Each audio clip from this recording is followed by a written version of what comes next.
Réinventer le web, c'est le pari fou d'une entreprise française qui a mis au point une technologie surprenante pour créer des sites web d'un tout nouveau genre. C'est Froghands, on en parle cette semaine dans Monde Numérique. Froghands, en fait, c'est l'idée au départ qu'on aurait bien intérêt à cacher la technique de plus en plus et que les utilisateurs, finalement, ce qu'ils aiment, c'est pas s'embarrasser avec les menus et les fenêtres, c'est surtout d'avoir une expérience directement qui soit intuitive, qui soit sympa.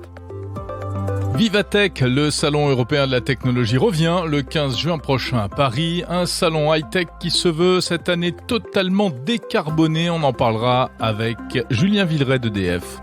On imagine bien ce que c'est un événement, les camions qui se déplacent pour amener les stands, enfin tout ce qui concerne le carbone. Et donc, analyser tout ça et le réduire au maximum. Et puis pour tout ce qui ne peut pas être évité, comme émission de CO2, eh bien, on a mis à disposition notre start-up Actéon Farm qui, elle, fait de la compensation. On va parler aussi de la démission de la numéro 2 de Meta, d'un métavers à la française et de composants électroniques au miel. Bienvenue dans Monde Numérique numéro 50. Je suis ravi de vous retrouver, comme chaque semaine, pour ce nouveau numéro de Monde Numérique. Monde Numérique, le podcast qui vous parle d'actualité tech, d'innovation technologique et du numérique qui change nos vies. Disponible chaque samedi matin à partir de 8h dans votre appli de podcast favorite. Vous pouvez également écouter cette émission sur votre assistant vocal, Amazon ou Google. Il suffit de demander poliment, mais le podcast Monde Numérique. Sur certaines plateformes, vous pouvez écouter chapitre par chapitre. N'hésitez pas à commenter Monde Numérique et à mettre des petites étoiles partout où c'est possible.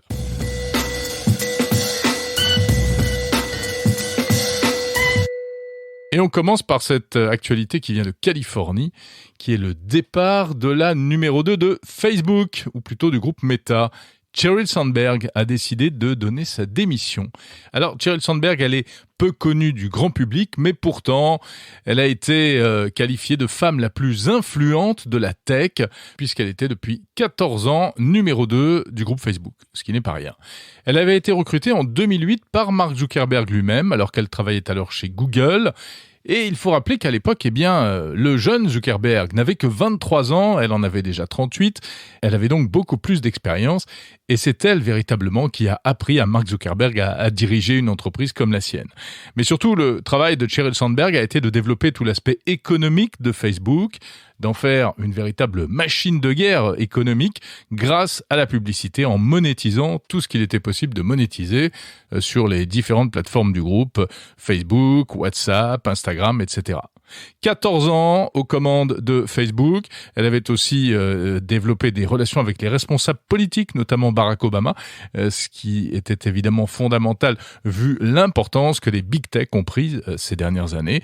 Mais le ciel s'est un peu obscurci malgré tout pour Sheryl Sandberg, notamment depuis l'affaire Cambridge Analytica, où même si elle ne s'est pas retrouvée en première ligne, puisque c'est plutôt Zuckerberg qui était monté au front, eh bien n'empêche, on a commencé à lui reprocher de ne s'être peut-être pas suffisamment occupé de toutes ces questions de vie privée, de données personnelles. Alors pourquoi Sheryl Sandberg quitte-t-elle Facebook ? Officiellement, elle veut se consacrer à sa fondation. Elle est très engagée en faveur des femmes dans la tech. Et puis, eh bien, elle doit se remarier cet été après avoir brutalement perdu son premier mari décédé en 2015.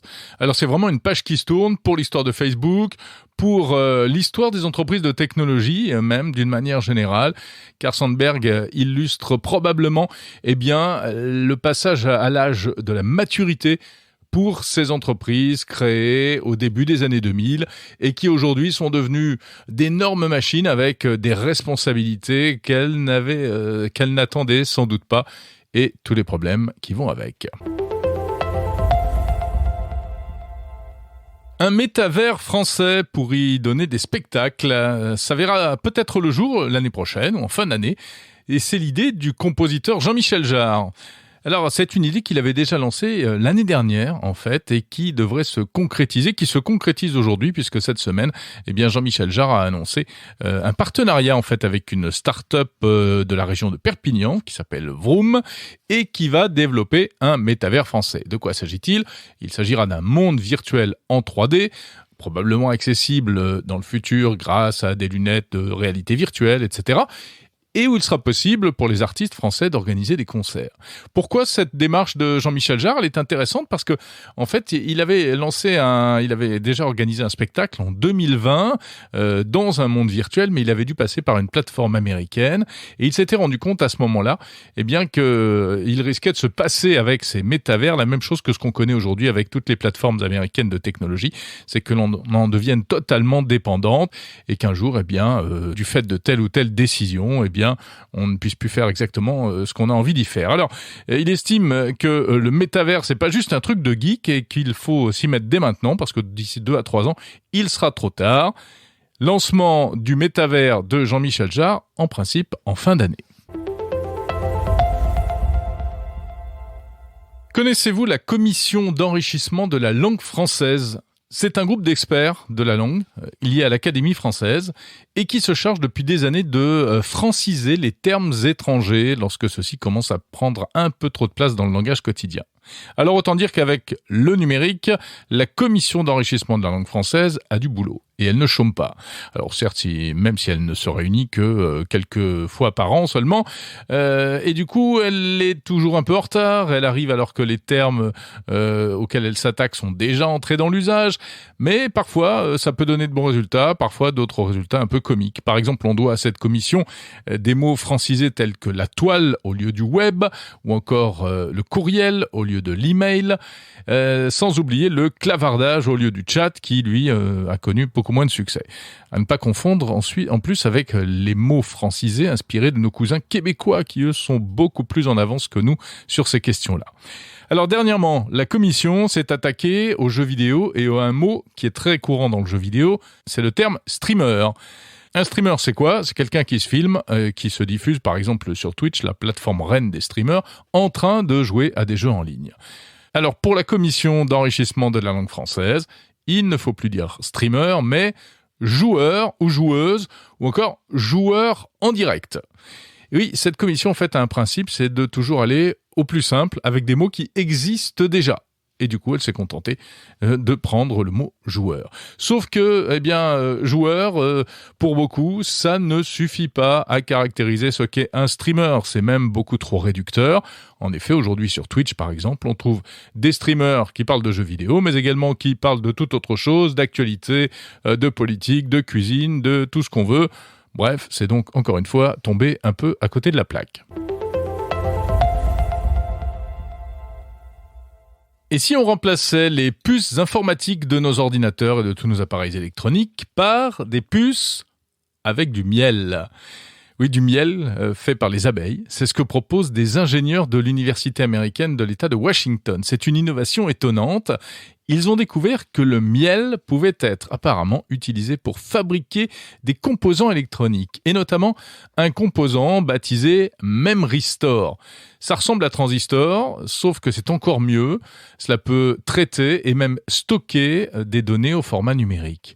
Et en plus, ces Memristor auraient des fonctionnalités similaires à celles d'un neurone humain. Ils ont créé donc un Memristor en miel de l'épaisseur d'un cheveu. Ils prévoient d'en faire prochainement à l'échelle nanométrique, c'est-à-dire environ 1 millième de cheveux humains, et de les regrouper par millions, voire par milliards, pour créer des systèmes informatiques neuromorphiques qui fonctionneront comme un cerveau humain. Avantage de ces puces au miel, outre le fait qu'on peut se dispenser donc d'utiliser du silicium, probablement un avantage environnemental, mais surtout le miel a une très faible concentration d'humidité et donc les bactéries ne peuvent pas y survivre, ainsi les Memristor dureraient beaucoup plus longtemps, ils seraient moins fragiles et ils se détérioreraient moins au fil du temps et en plus ils chaufferaient moins. Donc voilà, bientôt des ordinateurs au miel. Je suis sûr que vous ne regarderez plus votre tartine de petit déjeuner de la même manière désormais.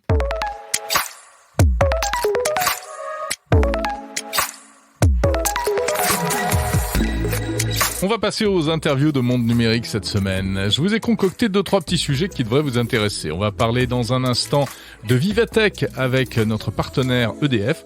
On va s'intéresser aussi à un petit véhicule électrique connecté complètement fou.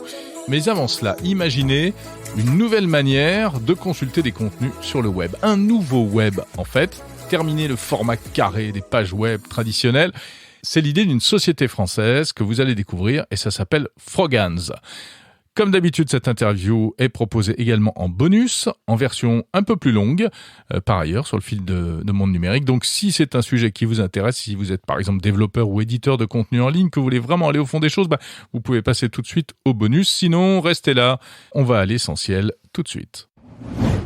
Bonjour Alexis Tamas. Bonjour Jérôme. Vous êtes cofondateur de la société F2R2, qui a mis au point une technologie très ambitieuse dont on va parler maintenant. Ça s'appelle Froghands.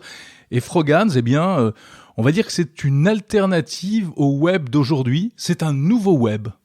C'est un nouveau web d'une certaine manière, effectivement. Donc on va intervenir sur le réseau Internet quand même pour faire transporter toutes nos informations. Mais effectivement, on va proposer une nouvelle interface pour permettre aux gens de publier des contenus d'un côté, puis de l'autre côté aux internautes pour les consulter et les utiliser. Alors, pour qu'on comprenne bien, décrivez-nous un peu comment ça se présente sur mon ordinateur ou sur mon smartphone. Qu'est-ce qu'il y a de différent par rapport à une page web dans un navigateur ?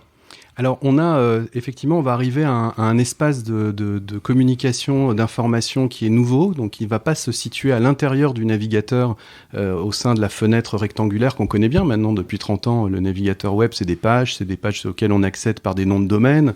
En .fr, en .com, on connaît bien tout ça. On tombe sur des pages sur lesquelles on déroule, on défile, on va d'une page à l'autre, d'un site à l'autre. Et puis on est dans un cadre, on est un peu enfermé presque. Oui, on pourrait presque dire un carcan en fait, dans lequel on est enfermé. D'ailleurs, on parle bien de pages web, c'est parce qu'elles sont bien rectangulaires ces pages en fait au départ, et elles restent rectangulaires depuis 30 ans. Et Froghands, c'est pas du tout ça. Eh ben non, Froghands en fait c'est l'idée au départ que on aurait bien intérêt à cacher la technique de plus en plus, et que les utilisateurs finalement ce qu'ils aiment, c'est pas s'embarrasser avec les menus et les fenêtres, c'est surtout d'avoir une expérience directement qui soit intuitive, qui soit sympa, ludique, et qui s'affranchisse de tous les réglages qu'on est quand même régulièrement obligé de faire sur un site web, soit quand il s'agit d'accepter ou pas des cookies, de chercher à les régler individuellement si on a beaucoup de courage, ou bien même de régler un peu son navigateur pour qu'il fonctionne à peu près conformément à un niveau de sécurité qu'on souhaite. Enfin bon, ça nécessite beaucoup d'expertise,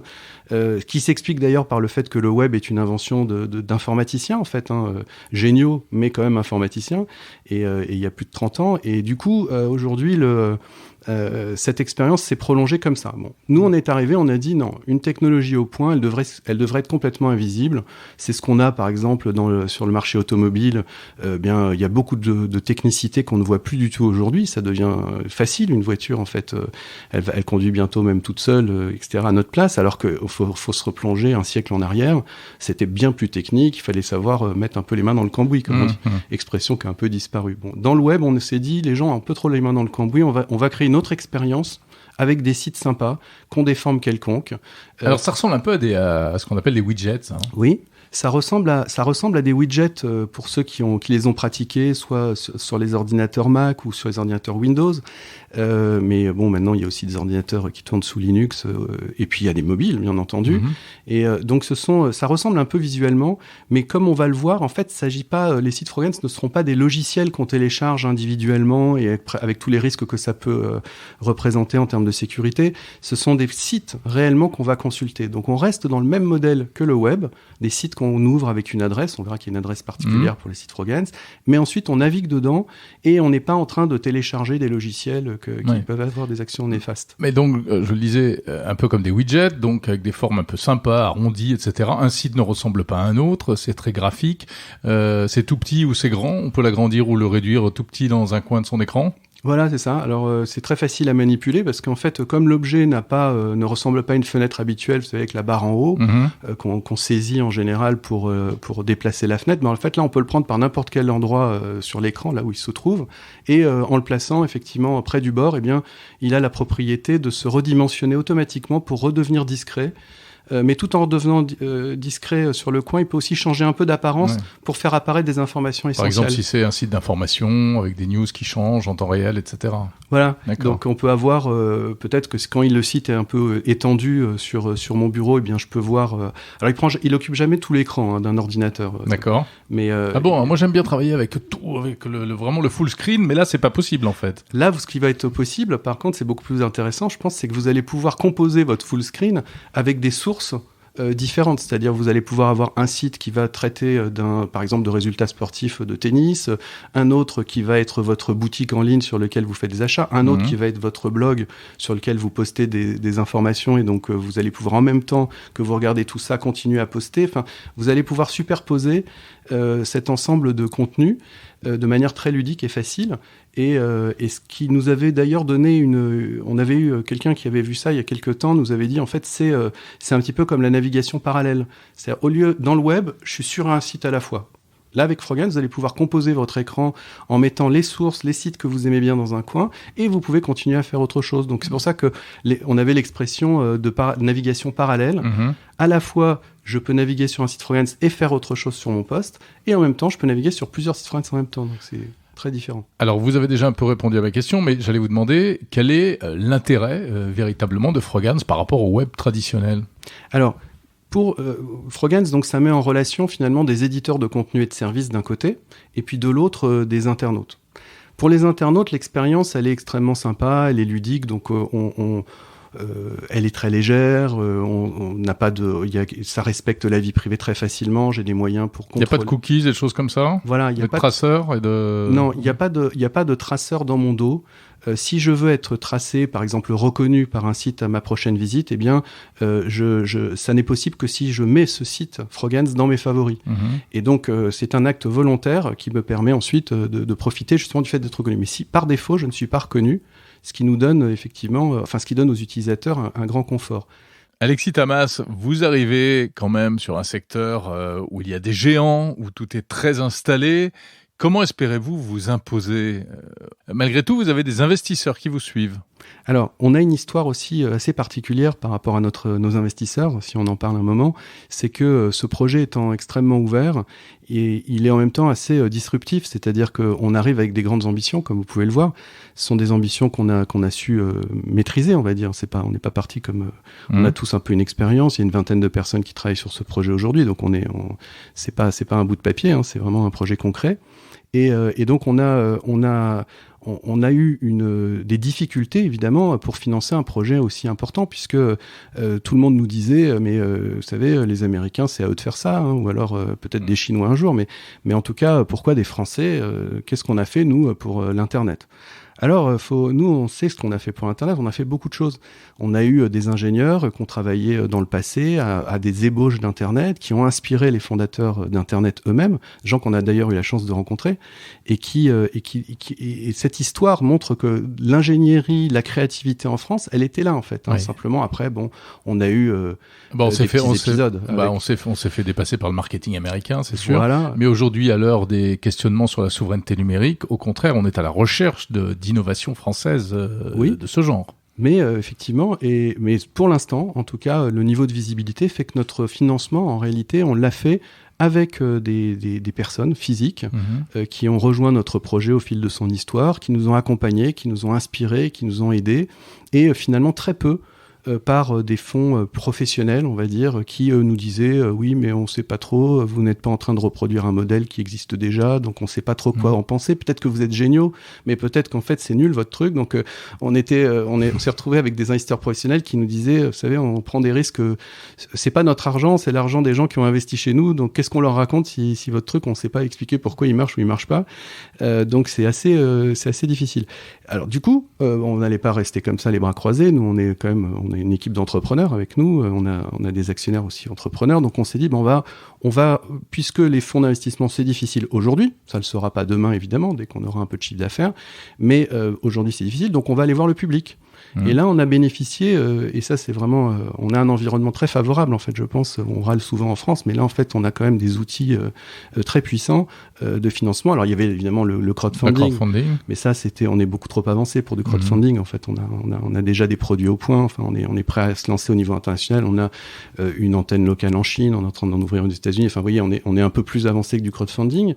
Et donc on a regardé, et il y a des dispositions qui ont été mises en place justement pour permettre l'appel, ce qui s'appelait auparavant l'appel public à l'épargne, a été en fait assoupli avec des directives européennes qui ont été portées en France et qui sont supervisées par l'AMF et qui permettent à des entreprises de lever des fonds jusqu'à une certaine somme et auprès du public directement, sans entrer en bourse, sans non plus que ce soit du crowdfunding. Donc des particuliers qui croient en vous, en votre projet. Exactement. D'accord. Et donc on a ouvert c'est une souscription qui permet donc qui est encore ouverte, qu'on peut trouver. Oui, alors on a déjà, je sais pas si on peut donner des chiffres, mais enfin on a déjà 140 actionnaires en fait qui nous ont rejoints, qui ont apporté 830 000 € dans le financement du projet, sur un total aujourd'hui qui est ouvert de 1,8 million en fait pour le public. Alexis Tamas, le web, ce sera presque bientôt de l'histoire ancienne. On va rentrer dans le métavers. Comment est-ce que votre technologie est-ce que votre technologie a un intérêt par rapport à ça? Alors moi je pense que le web va rester, hein, bien sûr, on a besoin de l'utiliser. J'entends. En revanche, il est vrai que quand on regarde un petit peu les vidéos de présentation aujourd'hui ou les expériences concrètes qui ont lieu dans le métaverse, on se rend bien compte que personne n'a envie de voir une fenêtre de navigateur à l'intérieur du métaverse. On la fuit en fait d'une certaine manière. On fuit le web en fait en rentrant dans le métaverse quand on veut bien y aller. Donc là, Frogance, avec ses fenêtres qui sont ludiques et qui sont débarrassées d'aspects techniques, va effectivement rentrer très facilement, très naturellement dans ces espaces. Donc vous pensez que c'est adapté au métavers? Ah oui, nous on pense qu'en fait on l'a pas vu venir, hein, pour être très clair, puisque on a commencé, comme je vous dis, le projet il y a quelques années, mais on avait déjà, en concevant une technologie qui ne se voit pas, paradoxalement, ce qui rend pas les choses faciles. Hein, quand vous dites une technologie qui ne se voit pas, c'est-à-dire qu'il n'y a pas 12 000 réglages, des paramètres, des trucs comme ça. Exactement. Et même les sites sur l'écran, on voit en fait, par exemple, un site qui peut avoir la forme d'un ballon de foot. On voit pas du tout de contrôle technique autour. On voit pas de barre de défilement. On voit pas de menu. On est vraiment plongé dans le contenu. Oui. Mais il y a des contenus qui nécessitent ce type d'outils, enfin d'éléments d'interface quand même. On peut les mettre, mais à ce moment-là, c'est dans le contenu. C'est pas le navigateur autour qui vient vous rajouter des réglages à faire. D'accord. Donc vous êtes prêt pour le métavers? Si je comprends bien. Voilà. Okay. Ça, on sera prêt avant que le métavers, à mon avis, soit une réalité pour tous. Mais effectivement, on va lancer des expériences immersives. Merci Alexis Tamas. Alexis Tamas, cofondateur de F2R2 et inventeur de Frogance.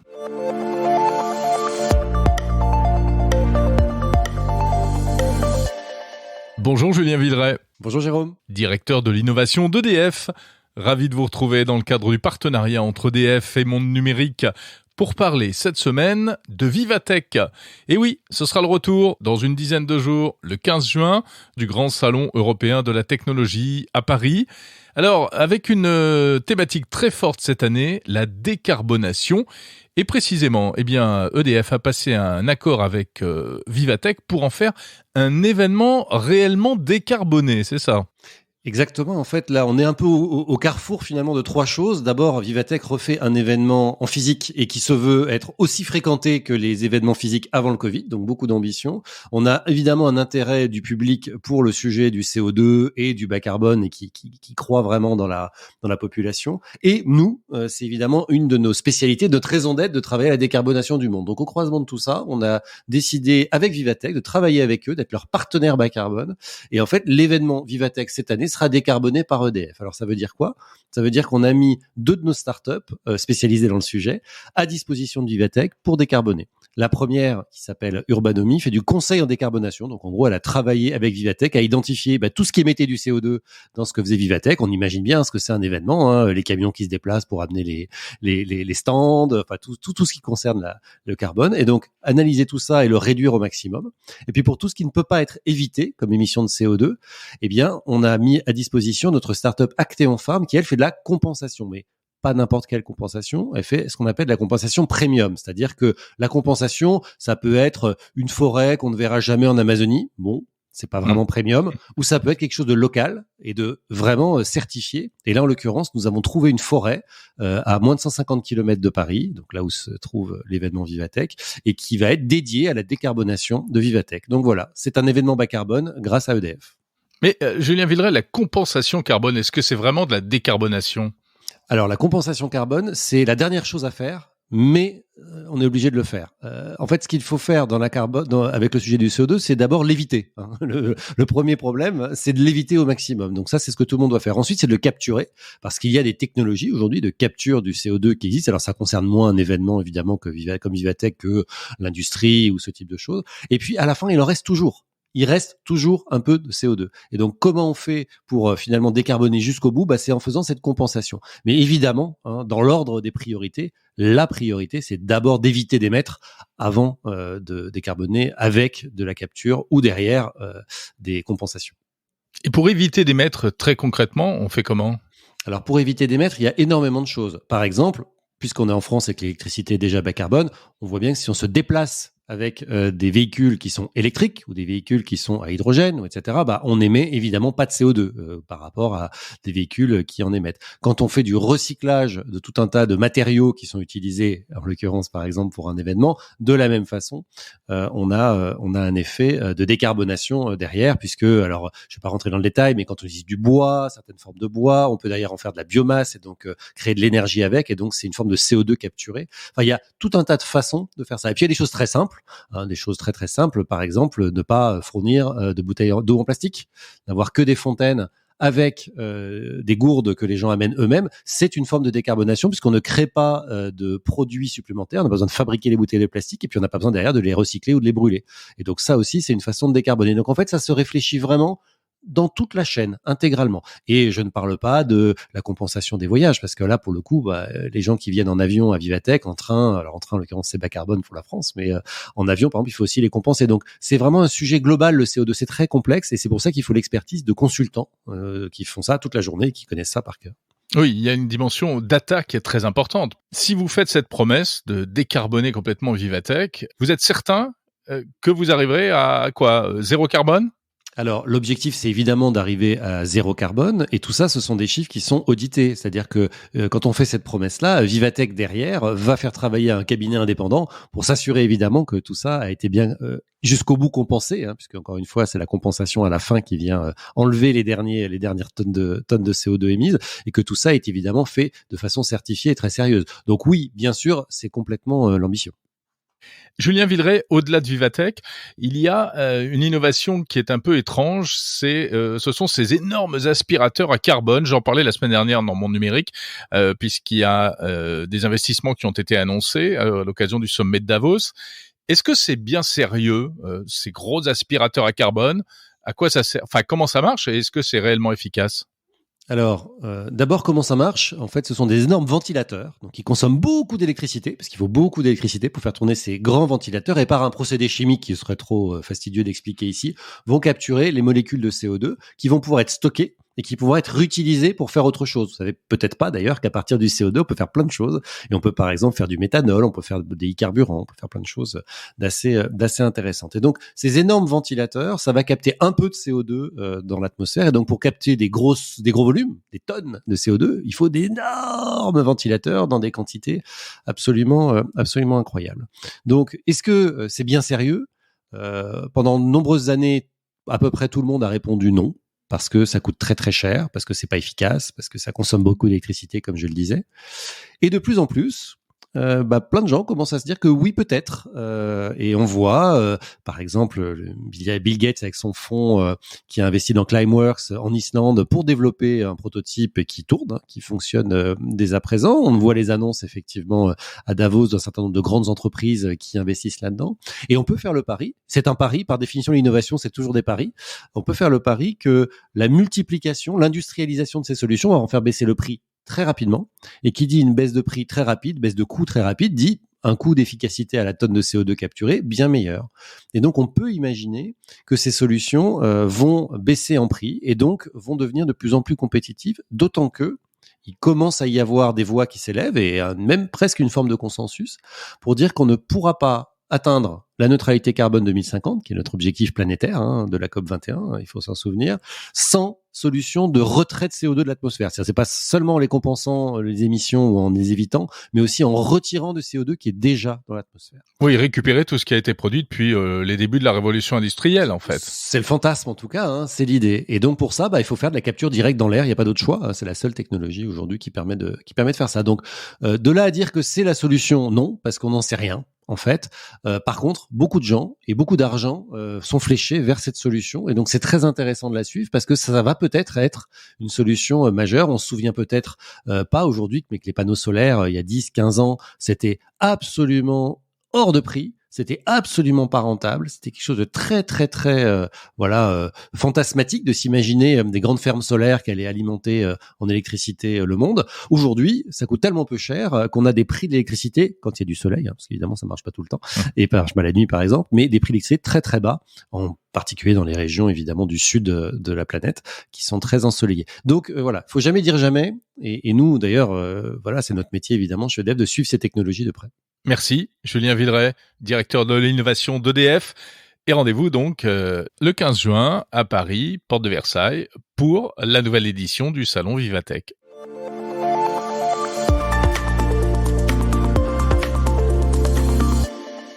On va parler de mobilité maintenant dans le monde numérique. Une fois n'est pas coutume, mais il est vrai que la mobilité est aujourd'hui intimement liée à la technologie, notamment avec des petits véhicules assez surprenants. On a vu par exemple arriver la Citroën Ami, c'est pas vraiment une voiture, c'est un quadricycle motorisé avec une carrosserie. Et bien voici encore plus petit, un véhicule italien qui peut se garer perpendiculairement au trottoir, que l'on peut conduire à partir de 14 ans. Et c'est mon confrère Christophe Seffrin qui nous en parle.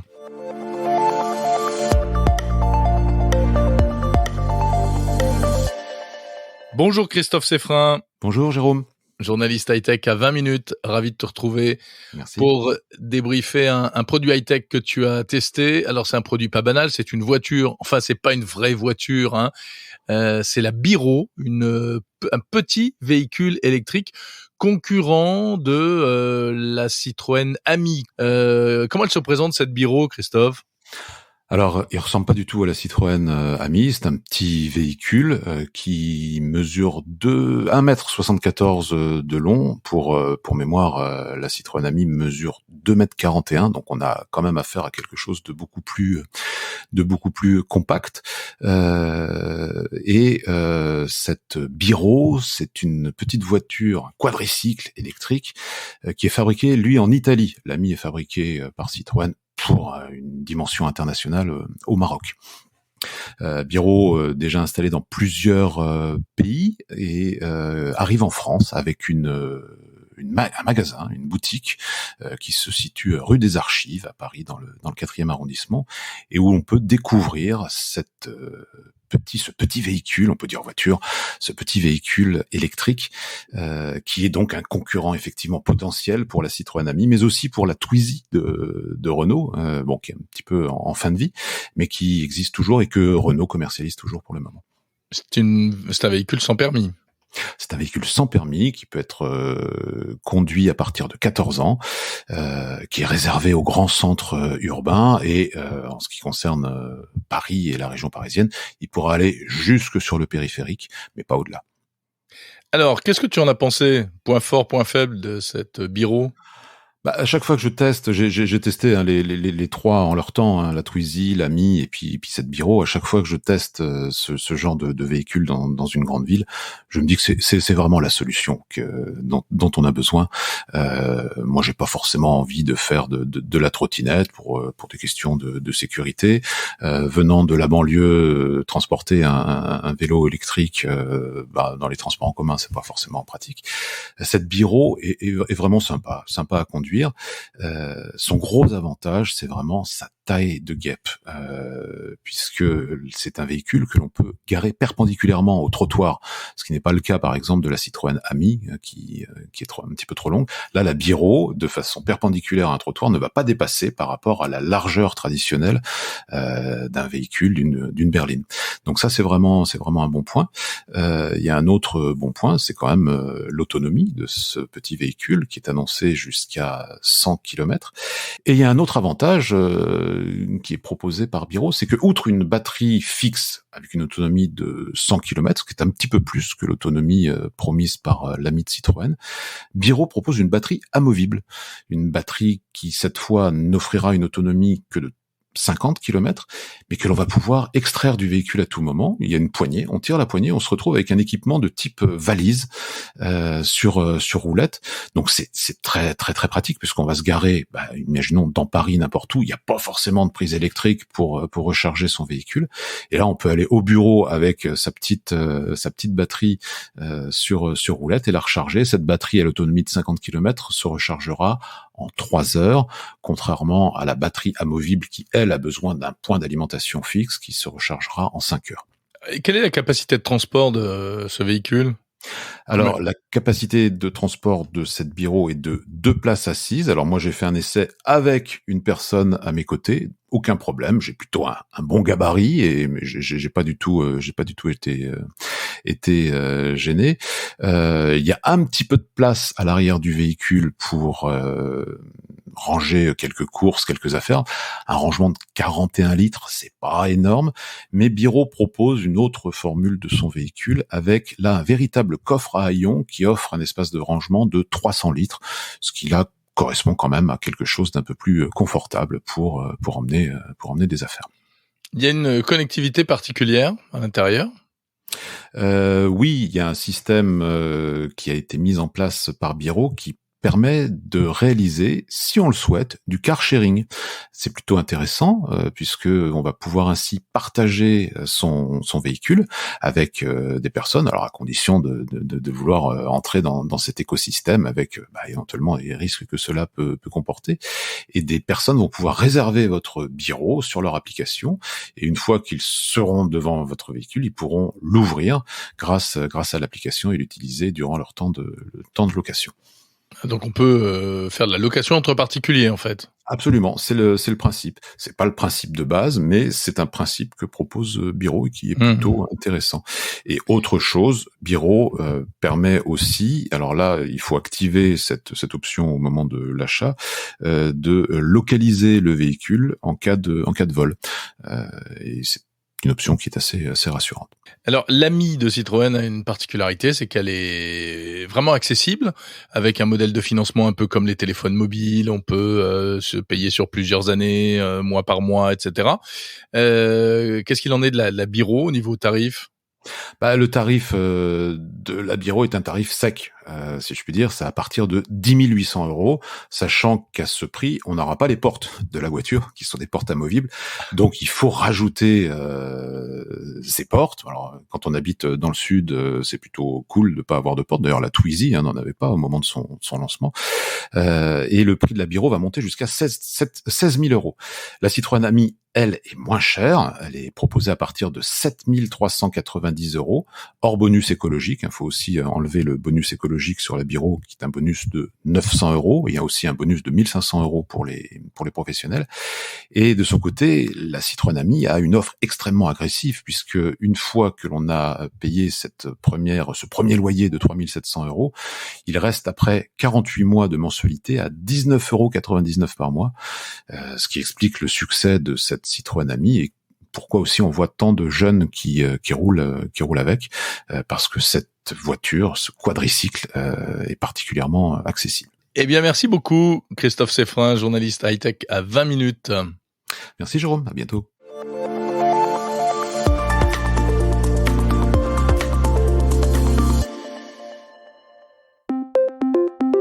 Voilà, et avec une voix un peu enrouée au moment où j'ai interviewé Christophe Seffrin, toutes mes excuses. C'est la fin, je crois bien, de Monde Numérique numéro 50. Déjà 50 épisodes, déjà des milliers d'écoutes chaque mois et je vous en remercie. Si vous écoutez régulièrement ce podcast, n'oubliez pas de le faire connaître autour de vous. Envoyez-le à vos amis. On se retrouve la semaine prochaine, bien entendu. On s'approchera de Vivatech, le fameux Vivatech, où bien sûr je serai, puisque Monde Numérique avait été lancé à l'occasion de Vivatech 2021. Ça fera donc exactement 1 an. D'ici là, portez-vous bien. À très vite. Salut à tous.